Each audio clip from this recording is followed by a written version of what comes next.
આપનો પરિચય? મારું નામ હુસેન શાહ હમીશા ફકીર.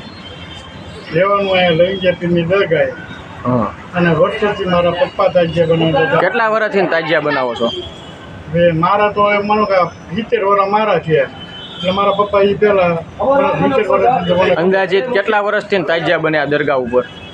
અંદાજેથી એમ માનો કે 100 વર્ષ ઉપર તો છે જ. તમે કેટલા વર્ષથી બનાવો છો?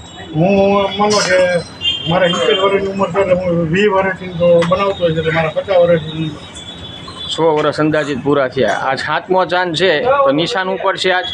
આજ હાથમાં દાન છે તો ક્યાંથી નિશાન ઉપર છે? આ લવિંગિયા કયા કયા ઇલાકામાં ફરશે? આઈથી સીધા તકિયા ફૂવે સિદ્ધાર્થથી વખરિયા તો લીમડા તો પછી અંબાજી તો સિદ્ધાર્થથી રજપૂત ચોરો સુધી સિપાઈવાળાથી સીધા અમારા જુમા મસ્જિદ પાસે થાય અને નગીના મસ્જિદ પાસે બેઠક. ત્યાં તમારે પૂરું થઈ જાય નિશાન? 9મા ચાંદે નવમા તાજિયા આ રીતના જ નીકળે. આ રીતે જ રુદ્ર